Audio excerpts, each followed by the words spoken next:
Hey everyone, welcome to Newsbeat. Let's talk about next home session drama. Then dance task जो होने वाला है उसके विनर्स के बारे में भी बात करेंगे. एंड सौंदर्य से नगाज पे आराधना ने क्या एलिगेशंस लगाए इस पे भी बात करेंगे. अभी अगले टास्क में आपको 9 कंटेस्टेंट्स परफॉर्म करते हुए दिखेंगे. एक टीम महक की होगी जिसमें कशिश ठाकुर एंड सौंदर्य है. दूसरी टीम प्राक्षी की जिसमें आगाज एंड आकाश लीना है. एंड तीसरी टीम हीबा की जिसमें सोहेल एंड साक्षी श्रीवास आपको देखने मिलेंगे. अभी ये जो टास्क है ना वो महक एंड प्राक्षी की टीम जीत जाएगी. फिर डोम सेशन होगा जिसमें प्रोबेबली सेफ साइड पे कशिश महक के साथ एंड प्राक्षी आगाज के साथ सेफ बैठे होंगे. एंड अनसेफ साइड पे लड़कों में Hamid, Joshua, Aamir, Honey, Sohail, Justin danger में होंगे. एंड लड़कियों में से सौंदर्य, आकाश Leena, Pema, Shrey, Kashish Ratnani, Sakshi D, Sakshi Shrivas, Aradhana and Heeba danger में होंगे. इस बार अगर कपल्स को टारगेट किया तो हामिद, सौंदर्य एंड जोशुआ, कशिश रत्नानी ये दो जोड़ियों को टारगेट किया जाएगा. बिकॉज अगर आपने नोटिस किया होगा तो डोम सेशन में हामिद एंड जोशुआ के बीच में काफी झगड़ा हो रहा है. जहाँ पे हामिद बोलता है कि जब ये 3 वाइल्ड कार्ड्स आए थे तब जोशुआ ने मुड़ के सारे लड़कों को एक एक्सप्रेशन दिया था. वो एक्सप्रेशन का मीनिंग ऐसा था कि Joshua is impressed by this girls. तो ये सुनने के बाद जोशुआ सेज कि this is wrong, I have a life ahead, you can't say all this. जिस पे हामिद सेज कि फिर करता क्यों है ऐसी हरकतें. तो इनका जो झगड़ा है दिस शोज कि इन पे ही ज्यादा फोकस रहने वाला है अगले टूम में. पर मे भी कशिश एंड महक हामिद को एलिमिनेट नहीं करेंगे क्योंकि टास्क में सौंदर्य ने उनकी मदद की थी एंड हामिद उनका कनेक्शन है. एंड सेम आगाज एंड प्राक्षी भी करेंगे. आकाश लीना को निकालने का ट्राई नहीं करेंगे क्योंकि उसने भी उनकी मदद की थी टास्क में. विच मीन्स बचे हुए कपल्स में से कोई जाएगा. एंड जोशुआ, कशिश रत्नानी के चांसेस सबसे ज्यादा है इस मोमेंट पे घर जाने के. Still there is a slight chance that no elimination का कोई ट्विस्ट आ जाए. बिकॉज आगे के एपिसोड्स के दौरान हनी के साथ एक झगड़े के दौरान जोशुआ देखने मिल रहे हैं. एंड बैकग्राउंड में उनकी एक लड़की बैठी हुई है जो कशिश रत्नानी की तरह लग रही है. तो जोशुआ के चांसेस वैसे कम है इस बार घर जाने के, पर कशिश रत्नानी डेंजर में होगी. एंड इवन इफ ये डोम सेशन में ये दोनों बच भी जाते हैं फिर भी इन दोनों की जर्नी ज्यादा लंबी नहीं होगी. जल्दी ही कुछ एपिसोड्स बाद ये दोनों एलिमिनेट हो जाएंगे. अभी एक डांस टास्क भी विला में होने वाला है.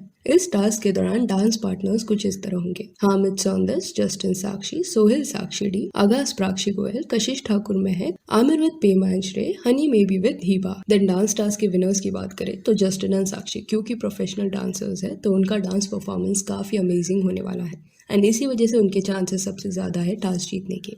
Then after all this Shivam Sharma भी आएंगे जिनका हनी के साथ आते से ही बड़ा झगड़ा होगा. इवन गर्ल्स विला में वो किस पे पानी फेंकने जाएंगे. एंड शिवम जब एंट्री लेंगे ना उसके बाद से एपिसोड्स और भी इंटरेस्टिंग हो जाएंगे क्योंकि वी ऑल नो कि सीजन 12 के डोम सेशंस को शिवम ने कितना डोमिनेट किया था. उनके जोक्स, उनकी शायरी, उनके वन लाइनर्स काफी मजेदार होते हैं.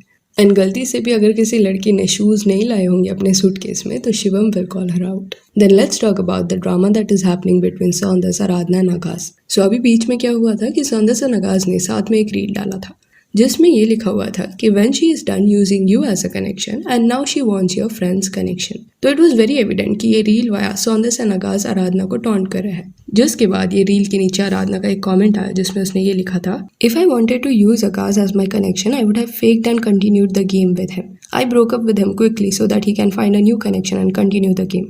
I still thought about him. We even hugged and parted ways that night and I told him he will always be a friendly connection. Agaz Akhtar learned to take rejection positively. And for God's sake, calling a guy cute doesn't mean I'm trying to form a connection with him. Stop being so damn insecure. They both need to do something about their anger issues and insecurity. Instead of making useless reels, work on your character.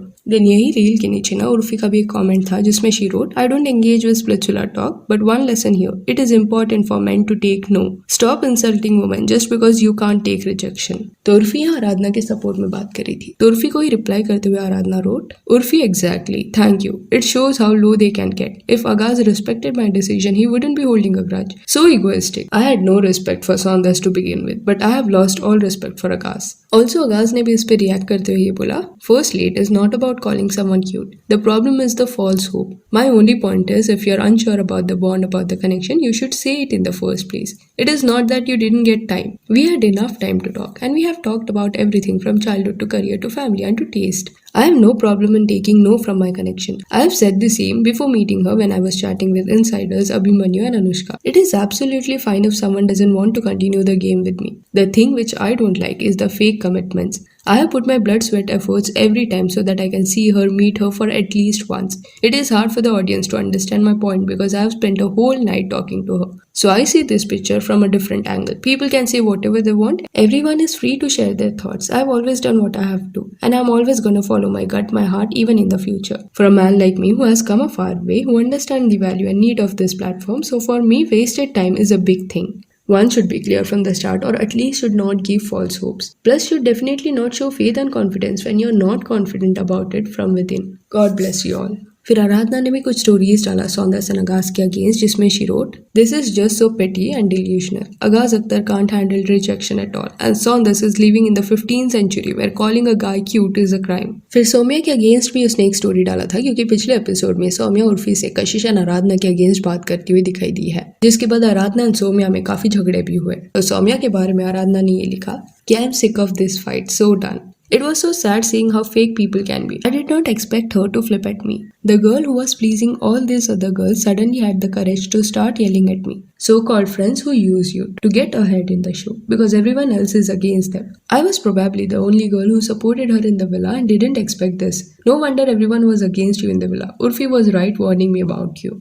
उसके अलावा बीच में उर्फी का ना एक session हुआ था Splitsvilla में, जिसमें उसे बोला गया था कि उन्हें लड़कों का नाम दिया जाएगा एंड जो वर्ड उनके मन में पहले आएगा ना वो उन्हें बताना है. तो कई लड़कों को जैसे हामिद, जोशुआ को वगैरह उसने एक इनअप्रोप्रिएट वर्ड यूज करके डिफाइन किया. देन जब हनी का नाम आया तब शी सेड मीठा, जिस वजह से कई लोग ऑफेंड हुए. पर कुछ लोगों ने ये भी बोला कि उर्फी ने हनी ये वर्ड को स्वीट से लिंक किया होगा एंड इसी वजह से फटाक से उसने ये हिंदी में वर्ड बोल दिया. बट देन इस पे बाकी लोगों ने ये बोलना शुरू कर दिया कि वहां पे बेनिफिट ऑफ डाउट उर्फी को दिया जा सकता है कि उसने हनी से लिंक करके ये वर्ड बोला, पर उर्फी ओपनली जो दूसरे लड़कों को अब्यूज करी है उसके बारे में क्या. एंड सोचो अगर ऐसा ही कोई सेशन लड़की के साथ हो रहा होता है ना, उसने ऐसी बातें बोली होती किसी लड़की के बारे में, तो क्या वो चलता. ये सब इतना एक्सट्रीम हो गया ना कि उर्फी को इस पे स्टोरी डाल के रिएक्ट करना पड़ा. तो स्टोरी में उर्फी ने लिखा था, Honey Kamboj, I did not mean anything bad for him. The first word that came to my mind after hearing honey is meetha. I did not think this through back then, but I apologize. Honey is an amazing guy. Lots of love for you. उसके अलावा आकाश लीना भी गुस्सा होती हुई दिखाई दी है. तो बीच में हुआ क्या था, अगर आपको याद होगा तो Honey and Aakash Leena last dome session में सेफ थे एंड उस दौरान आकाश लीना के पास पावर आया था कि वो एक लड़के को बचा सकती है जो अनसेफ जोन में है. तो जो भी लड़के थे अनसेफ जोन में, उनमें से कशिश ठाकुर एंड जस्टिन ने क्या किया कि वो पिच करने लग गए, बट वो आकाश लीना को पिच नहीं कर रहे थे, वो हनी को पिच करने लग गए. तो इसी पे आकाश लीना काफी भड़क गई क्योंकि पावर उसके हाथ में था, हनी के पास नहीं. स्टिल हनी को इंपॉर्टेंस दिया जा रहा था. एंड बिहाइंड द सीन के इंटरव्यू के दौरान आकाश लीना ने ये बोला भी कि एट टाइम्स ऐसा होता है कि पावर इवन एक फीमेल के पास क्यों ना हो, मेल को ज्यादा अटेंशन दिया जाता है क्योंकि उन्हें ऐसा लगता है कि एंड में डिसाइड वही करेगा. तो इस पे रिसेंटली स्टोरी डालते हुए आकाश लीना ने बोला, mansplaining is Splitsvilla, some parts of the dumping that you did not see. Thank you Splitsvilla for this insider segment where we can talk about important topics like this.